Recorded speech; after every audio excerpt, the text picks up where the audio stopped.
If you've watched the previous two videos in this series, you probably have a working DIY security system all set up. So you got your system set up, you go to work, you come home, your door's been smashed in. Not good. You think, okay, we'll go in and look at the Pi footage and see if we can see at least who it was.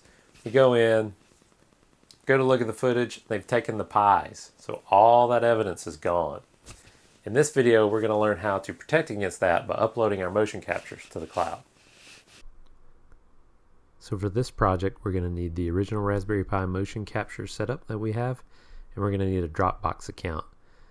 Now, when we get to the section configuring motion, you can do this to upload this to any kind of cloud storage or anything, really anything you want. But I wanted to show a concrete example, so in this example, we're going to use Dropbox. So to follow along with this tutorial, you're going to need a Dropbox account. So we're going to use a third-party tool called Dropbox Uploader. It's just a little shell script that will upload to a specific Dropbox account. So we need to go get that. So I'm going to put that directly on the Pi. So let's log into the Pi first. And my base station Pi, remember, was 192.168.0.5. I'm just going to make a bin directory to put this script in and change directory into that directory. Now I'm just going to follow the install instructions from the Dropbox uploader site. It's a simple install. It just uses curl to download the script. So I'm going to do that.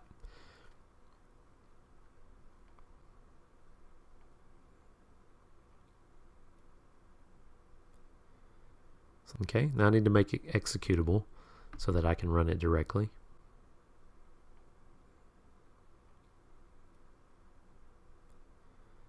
So let's go ahead and run that. The first time you run it, it has to do some setup. So you can basically follow along here with the instructions. So I'm just going to do what it says. I'm going to go to Dropbox.com Developers Apps.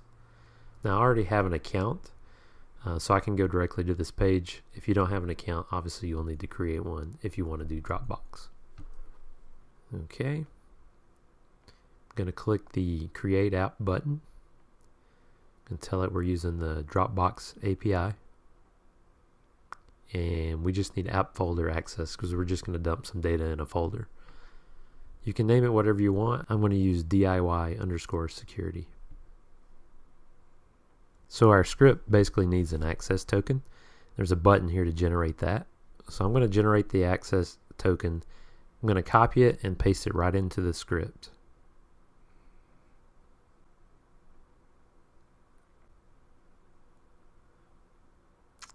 And that looks good to me, so I'll say yes. And the configuration has been saved. So at this point, I think we're ready to try and upload. So I'm going to make a simple text file that I can upload to make sure that this thing works. So I'll just echo hi, I'm foo into a file called foo.txt, and then we'll run the Dropbox uploader script. We tell it we want to upload foo.txt to a remote file called foo.txt. Okay, let's go see if that's there. So I'm going to click here to go back to the main page. You can see there's a recent file here, foo.txt, and you see it's in the DIY security directory. If we click that link to the directory, you can see it takes us to the full folder of Dropbox apps, DIY security, and there's our foo.txt. So it appears to be working. So Motion runs as the Motion user, and it's going to need access to our Dropbox credentials. We need to give Motion read access to the configuration.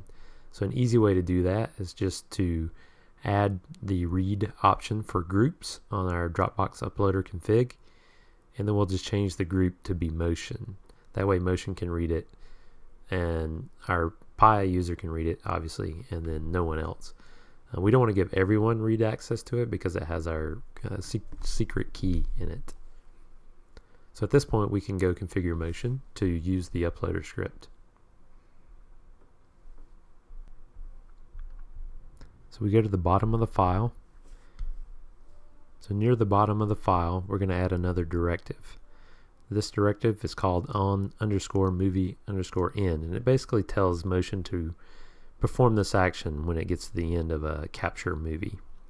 So we want to run home pi bin Dropbox uploader.shell We want to pass it the configuration file. So we use the -F option. That's home.py.dropbox uploader. We tell it we want to do an upload action. %F is Motion's way of passing in the captured file. And then we're just going to use the same naming scheme that we use for our local movies. So I'll just copy that and paste that in. And add a .avi extension, and we're good to go. So let's save the file and quit. Now we just need to restart Motion, and this should be enabled. So restart Motion with sudo system control restart Motion. Do your best crazy dance, make faces at the camera, and then give Motion a little time to do the capture and do the upload, and then we'll go check and see if it worked. So let's look at our web folder. At some point we should get a new upload once Motion is finished uploading. And there's our file. So be aware though, you're uploading data to a third-party site, so be sure you're okay with their security policies and you trust them. So you may be uploading potentially sensitive video of your home or whatever else you're trying to protect. So now we have a multi-camera system complete with cloud uploads in case our system gets damaged or even stolen. We'll still have the data that it captured. That's all for this video. Thanks for watching.